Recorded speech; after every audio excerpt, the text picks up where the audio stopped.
The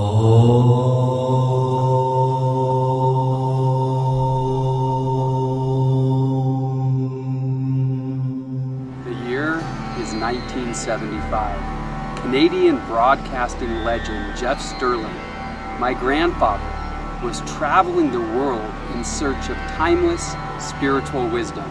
His journeys took him right here, Kulu, the Valley of the Gods in the high Himalayas, where he studied under Satguru Swami Shan. My father, Scott Sterling, was also here at the ashram and filmed hours of footage on Super 8. My grandfather at the same time was writing a book called In Search of a New Age. And the words you're about to hear, the thoughts expressed, are his thoughts, are his words from that book. My name is Jesse Sterling. You'll see me in the film as a little 4-year-old running around enjoying himself. And I'm going to combine the footage my dad shot with the words of my grandfather into a kind of time capsule of a place and of a space. So let's start the film in the same words my grandfather used to conclude his book. Have a divine life this time around. Discover and enjoy, and help usher in a new age.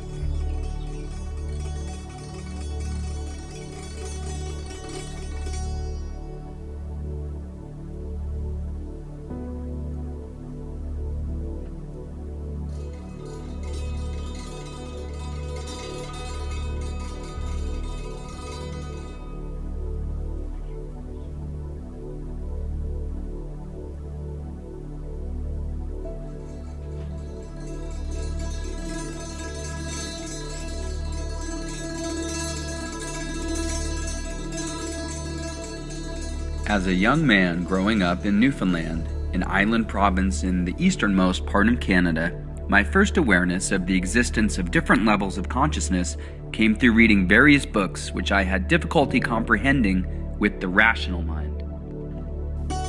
This awakened in me my own inner search for higher consciousness. It was a little like Jonathan Livingston Seagull discovering the vast potentials of flying. I began to believe, like Jonathan, that our only limitation in life is our own thought process, and that our own bodies are nothing but thought in form, and by expanding the thought, one could make the form anything one wanted to be. It was a further revelation to me to learn that humans are so structured that we have to first create the tools within ourselves in order to unleash the power to think. And that a person cannot comprehend new information or new knowledge until a corresponding vibratory brain cell has been willingly prepared to absorb it. This was explained to me in India.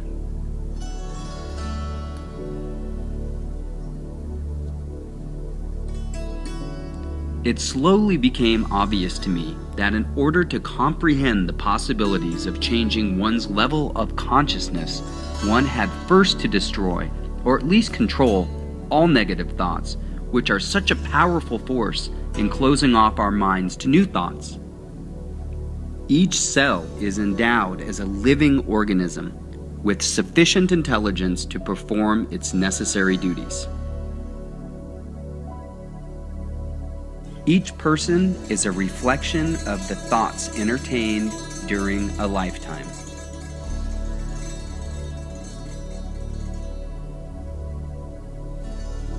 The more light of knowledge we put on anything, the more we dispel the darkness of ignorance. To thine own self be true.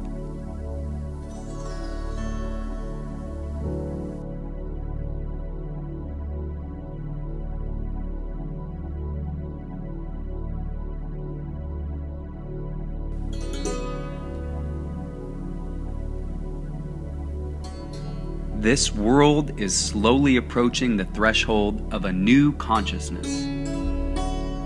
There are 3 steps. First, you must accept the knowledge of your own untapped power. Secondly, you must have the courage to dare to unlock it and use it. Thirdly, you must have faith to do it purely. But you must also have a strong will, because if you scatter your energy forces, nothing is accomplished.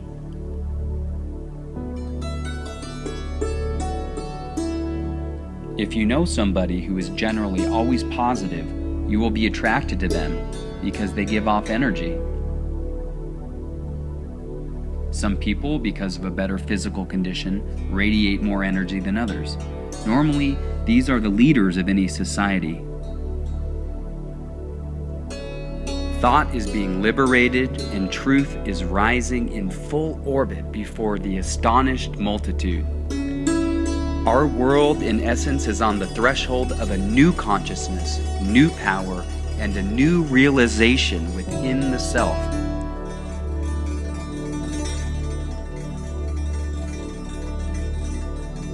We start to feel that there must be more to know and more knowledge to learn, but it appears very elusive.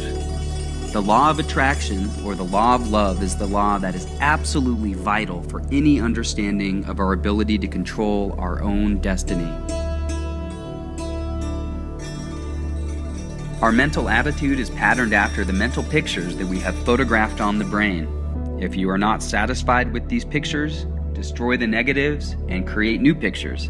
This is known as the art of visualization. Karma is an inheritance of our previous lives, and it is desire for more experiences that brings us back into a new incarnation. So we have to burn off the karma of our desires and past actions until finally we are freed. If we can accept that this life should be lived in the here and now, and if we can control our desires for more and more material goods or more experience, we are able to understand the first steps to obtaining peace of mind.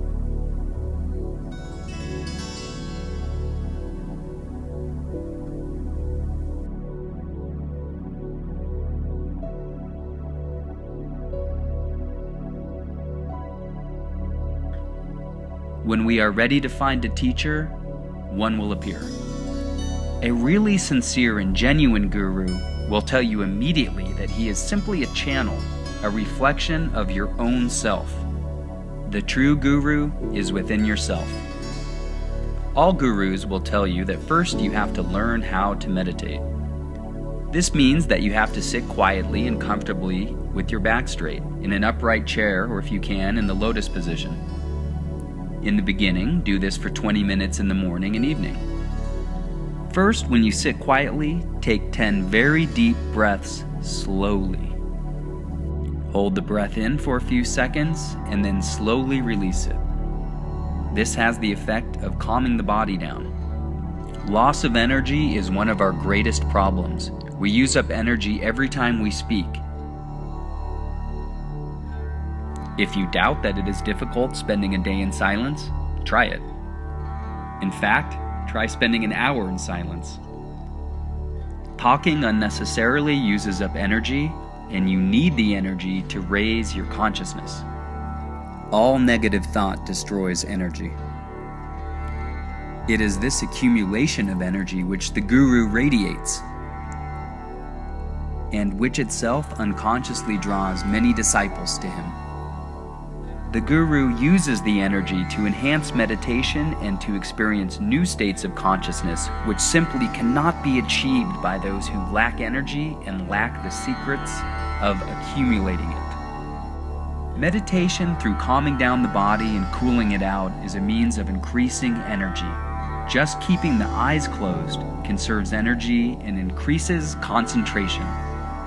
2 hours of meditation will refresh the body more than 10 hours of sleep. People who meditate daily are much quieter and more centered than those who do not meditate. They are also much more decisive. Meditation brings the body into a one-pointedness and harmony that simply cannot be obtained any other way.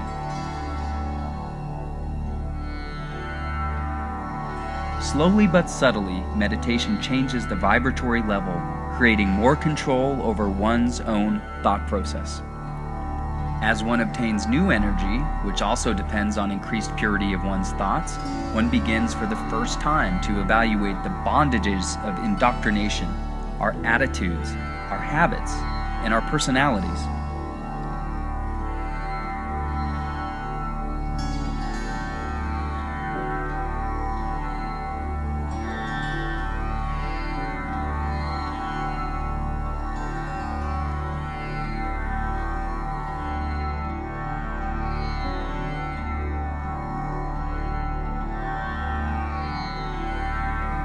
"2,000 years ago, Jesus spoke of the brotherhood of man and the fatherhood of God. He told us if we had eyes to see and ears to hear, we could understand." The messages of Jesus are really simple.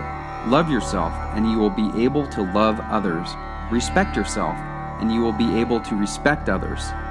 Smile and say words of cheer to the next face you meet, and feel how you will change the vibrations. That is how you create the universe you live in. The kingdom is indeed within ourselves if we will but recognize it. The road to freedom for each person is to take responsibility for your own growth, to regain your conscience, and thereby consciousness. It is an inside responsibility. But where does one start?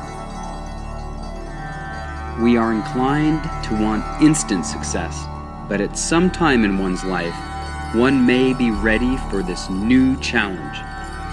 After only a few hours of meditation, as little as a few weeks' efforts, suddenly you will discover within yourself a new panorama which you never knew existed.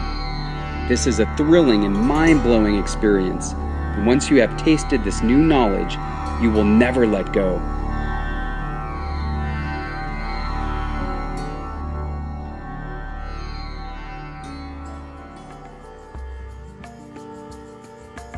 We are not evolving in the sense that we need to acquire additional potential.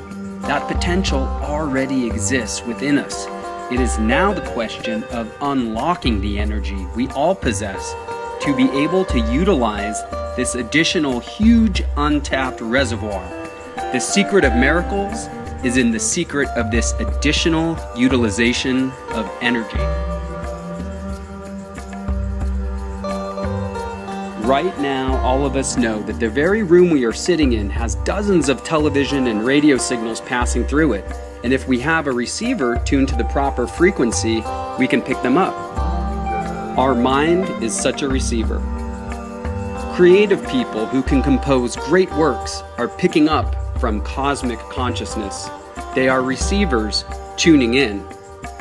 It is all part of the unfolding of new knowledge, which is coming into the Western world at a phenomenal rate and will change in a very short number of years every theory we now have.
Self-discipline is necessary to develop and utilize energy locked within us.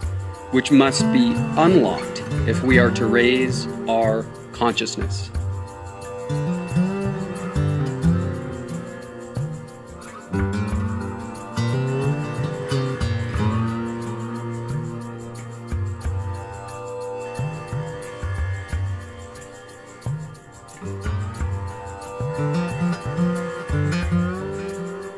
A man does not need to give up his possessions in the literal sense. He has to give up his attachment to his possessions so that he becomes truly free of the worry of such possessions. It is a question of giving it all up so that you can have it all.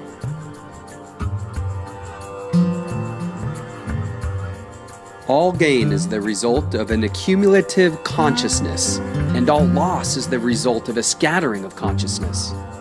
We can use our energy positively, or we can use our energy negatively.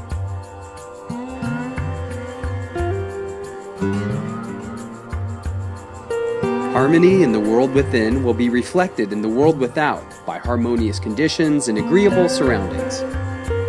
Harmony within is the foundation of all health, all power, all attainments, all achievements, and all success, because the world without is but a reflection of the world within. It is by concentration that deep thoughts, wise actions, and forces are accomplished. In the silence, through meditation, one gets in touch with the inner being. Every person is but a reflection of the thoughts entertained during a lifetime. The stamp is on your face, your form, your character, and your environment. It is love which imparts vitality to thought and thus enables it to germinate. It is known as the law of attraction or the law of love. Insight is a product of the world within and is developed in meditation by concentration. Meditation is the connective link between the infinite and the finite, between the universe and the individual. Evolution is simply the unfolding of potentialities involved in things which already exist. The sun cannot start a fire, but use a magnifying glass and the sun can start that fire. So it is when one scatters one's thought, no result is apparent. But by focusing this power of thought on any single purpose, through concentration for any length of time, nothing becomes impossible.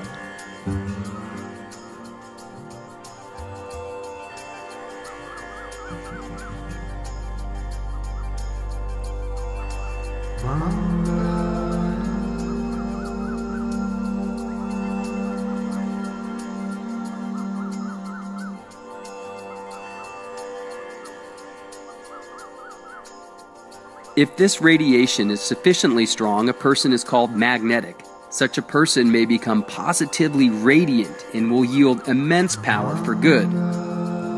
His presence alone, without a spoken word, will often bring peace and comfort to the troubled mind. We must uplift our thoughts, make them progressive, and direct our energy into constructive, courageous, and noble pursuits. You must believe and have faith in the fact that the way to health is founded on the law of vibration. It is a matter of individual effort and practice. Our real world of power is within. By calming the mind and by developing increased energy through meditation, new feelings of joy, hope, faith, and love will be aroused.